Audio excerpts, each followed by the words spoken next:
السلام علیکم دوستو مسلمانوں کا یہ المیہ ہمیشہ سے رہا ہے کہ غیروں سے زیادہ اپنوں نے انہیں نقصان پہنچایا ہے۔ اس دفعہ بھی ایسا ہی ہوا۔ نادر شاہ کرنال سے واپس ایران جانے کو تیار تھا، مگر مغل امیر سعادت خان نے ایسا نہ ہونے دیا اور امراء کی چپکلش بازی نے آخر کار 1,00,000 بے گناہ عوام کی جان لے لی۔ تفصیل اس کی کچھ یوں ہے کہ جب قید کے دوران سعادت خان سے نادر شاہ نے اچھا سلوک کیا تو اس نے نادر شاہ کو اس بات پر راضی کر لیا کہ وہ دہلی کا رخ نہیں کرے گا بلکہ 2 کروڑ روپے تاوان لے کر کرنال سے واپس ہو جائے گا۔ سعادت خان کو نادر شاہ نے عزت کے ساتھ رہا کر دیا اور وہ یہ پیغام لے کر محمد شاہ رنگیلا کے پاس پہنچ گیا۔ محمد شاہ اس بات سے خوش ہو گیا اور تاوان کے معاہدے کو طے کرنے کے لیے نظام الملک آصف جاہ کو نادر شاہ کے پاس بھیج دیا۔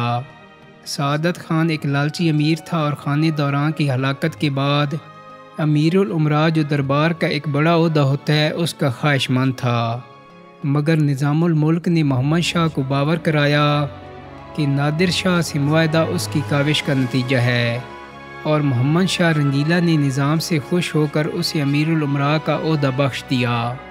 نظام الملک آصف جاہ ایک لائق امیر تھا اور عالمگیر کے وقت سے دربار سے منسلک تھا۔ دوستو یہ وہی آصف جاہ ہے جو بعد میں دکن جا کر خود مختار ہو گیا اور دکن کی آزاد ریاست کی بنیاد ڈالی جو انگریزی دور میں بھی قائم رہی۔ بلا شبہ نظام الملک کی اس عہدے کا اصل حقدار تھا، مگر سعادت خان عہدہ نہ ملنے کی وجہ سے دل میں محمد شاہ رنگیلا کے لیے بغض لیے دوبارہ نادر شاہ کے پاس گیا اور اس سے کہا کہ دہلی کے شاہی محل میں صدیوں سے جمع کیا گیا مغل خزانہ موجود ہے۔ سعادت خان نے نادر شاہ کو تخت طاؤس اور دیگر مغل جواہرات کی داستانیں سنائیں تو نادر شاہ نے واپسی کا ارادہ ترک کر دیا اور محمد شاہ رنگیلا کو امراء کے ساتھ اپنے پاس طلب کر لیا۔ دوستو کہا جاتا ہے کہ دہلی کی مشہور خاتون نور محل نے بھی اس سلسلے میں نادر شاہ کے کان بھرے اور مغل دربار سے اپنی وفاداری ختم کرتے ہوئے نادر شاہ کو شاہی قلعے میں مدفون خزانے سے متعلق مشہور داستانیں بیان کی۔ مختصراً یہ کہ نادر شاہ کے خیمے میں مغل امراء اور بادشاہ کی ضیافت کی گئی اور محمد شاہ رنگیلا نے مہمان فاتح کی خدمت میں رقص و سرور کی محفل کی صورت میں گنگا جمنا تہذیب کا نمونہ پیش کیا جس کا وہ شائق تھا۔ محفل کے اختتام پر بادشاہ اور امراء کو علیحدہ خیمے میں نظر بند کر دیا گیا اور مغل فوج کو واپس دہلی بھیج دیا گیا۔ دوستو اب محمد شاہ رنگیلا باقاعدہ نادر شاہ کا قیدی تھا۔ محمد شاہ سے ایک خصوصی حکم نامے پر دستخط کروائے گئے جس کی روح سے لال قلعے میں موجود شاہی محل میں سعادت خان کو رسائی دی گئی۔ اب اس حکم نامے کو لے کر سعادت خان شاہی محل پہنچا اور بابر اور اکبر کے زمانے کے جمع کیے گئے خزانے، جواہرات، مال و دولت اور شاہ جہاں کا مشہور زمانہ تخت و طاؤس لوٹ کر نادر شاہ کو پیش کر دیا۔ مغل خزانے پر قبضہ کرنے کے بعد نادر شاہ نے دہلی جانے کا فیصلہ کیا اور محمد شاہ رنگیلا کو آزاد کر دیا تاکہ وہ پہلے دہلی پہنچ کر فاتح بادشاہ کا استقبال کر سکے۔ اس طرح نادر شاہ کی دلی میں آمد ہوئی، مگر اس نے اپنی سپاہ کو سختی سے حکم دے رکھا تھا کہ پرامن باشندوں کو ہرگز تنگ نہ کیا جائے۔ اب نادر شاہ نے کب اور کیوں قتل عام کی، اس ضمن میں کئی روایات ملتی ہیں۔ عشرت رحمانی لکھتی ہیں چند ایرانی سپاہیوں کو ہندوستانی سپاہیوں نے قتل کر دیا۔ ایرانی سالار نے اس بات کی شکایت نادر شاہ سے کی تو نادر شاہ جلال میں آ گیا اور اس نے حکم دیا مارو۔ مشہور روایت یہ ہے کہ دہلی میں افواہ پھیل گئی تھی کہ محمد شاہ نے نادر شاہ کو قتل کروا دیا ہے۔ اس افواہ کا پھیلنا تھا کہ مغل سپاہ نے دلی کے گلی کوچوں میں پھرتے ایرانیوں کو قتل کرنا شروع کر دیا۔ پہلے تو نادر شاہ کو سمجھ میں نہیں آیا کہ یہ اچانک کیا شروع ہو گیا ہے، پھر جب اسے بتایا گیا تو وہ آگ بگولا ہو گیا اور اپنے عسکری لباس میں ایک ہاتھی پر سوار ہو کر دہلی کے بازاروں کا گشت کرنے لگا۔ نادر شاہ کو زندہ دیکھ کر ایرانی سپاہ نے نعرے بلند کرنا شروع کر دیے۔ اب حوض قاضی کی سنہری روشن الدولہ کی مسجد کی سیڑھیوں پر نادر شاہ ننگی تلوار ہاتھ میں لے کر بیٹھ گیا۔ یہ اشارہ تھا قتل عام کا۔ اب اہل دلی نے تباہی و بربادی کے وہ مناظر دیکھے کہ جنہیں لکھتے ہوئے مورخ بھی کانپ اٹھتے ہیں۔ دن میں مسلسل 9 گھنٹے تک دہلی والوں کا قتل عام کیا گیا۔ دہلی کے بازار اور محلے لوٹ مار کے بعد نظر آتش کر دیے گئے، مغل خزانے خالی کر دیے گئے اور امراء کے محلات اور جاگیریں تباہ و برباد کر دی گئیں۔ اس بربادی کی وجہ سے مغل دارالحکومت دوبارہ سنبھل نہ سکا اور نہ ہی شاہی خزانہ دوبارہ مستحکم ہو سکا۔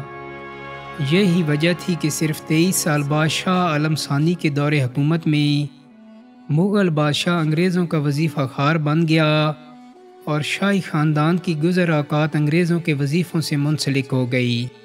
دوستو، نادر شاہ کی یہ لوٹ مار انسانی تاریخ کی سب سے بڑی ڈکیتی شمار کی جاتی ہے۔ اس وقت دہلی کا شمار دنیا کے بڑے شہروں میں ہوتا تھا اور اس کی آبادی لندن اور پیرس کی مشترکہ آبادی سے بھی زیادہ تھی۔ کہتے ہیں کہ ایران واپسی کے بعد امور سلطنت کے لیے نادر شاہ کو 3 سال تک عوام سے ٹیکس لینے کی ضرورت نہیں پڑی، کیونکہ دہلی کی لوٹی گئی دولت ہی کافی تھی۔ تاریخ دانوں کے مطابق اس وقت اس دولت کی مالیت 8 کروڑ پاؤنڈ کے برابر تھی۔ روایت ہے کہ کئی ہفتوں تک سونے جواہرات کی اینٹیں ڈالی جاتی رہیں تاکہ ان کی ایران منتقلی آسان ہو سکے۔ کوہ نور اور تخت طاؤس کی مالیت ہی آج کے حساب سے اربوں میں تھی۔ 12 مئی 1739 کو آخر کار نادر شاہ اور محمد شاہ رنگیلا کی الوداعی ملاقات ہوئی، جس میں نادر شاہ نے آخری ڈکیتی مغل بادشاہ کی پگڑی پر ڈالی۔ تفصیل اس کی کچھ یوں ہے کہ محمد شاہ نے کوہ نور ہیرا اپنی پگڑی میں چھپا لیا تھا، مگر دہلی کی معروف خاتون نور محل، جس کی اب اچھی خاصی دوستی نادر شاہ سے ہو گئی تھی، اس نے مخبری کی اور بتایا کہ محمد شاہ کی پگڑی میں ایک ایسا ہیرا چھپا ہوا ہے جس کے آگے کئی خزانے ہیچ ہیں۔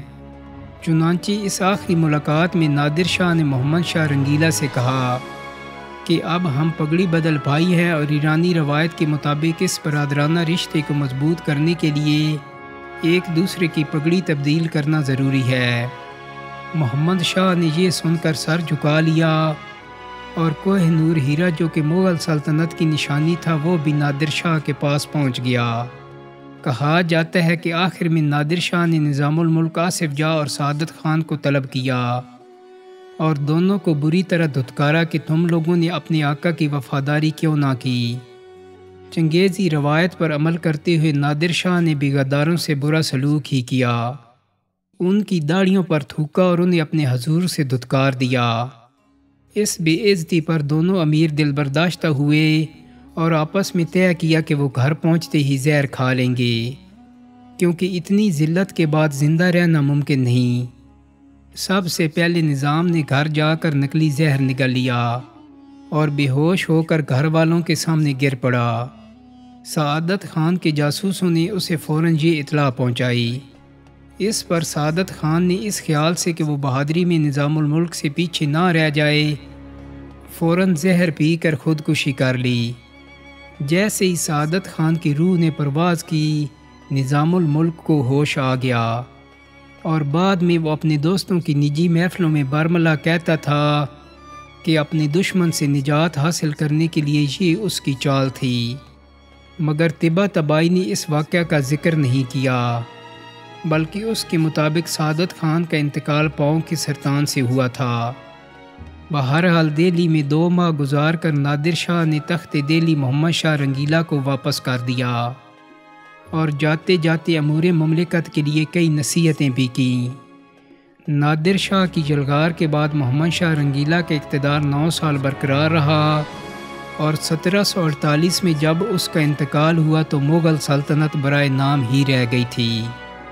دوستوں، امید کرتا ہوں کہ میری آج کی ویڈیو آپ کو پسند آئی ہوگی۔ اگر ویڈیو اچھی لگی ہے تو اس کو لائک اور شیئر کر دیں۔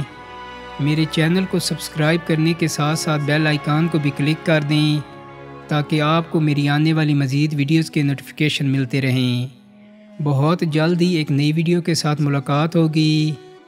اپنا بہت سارا خیال رکھیے گا۔ اللہ حافظ۔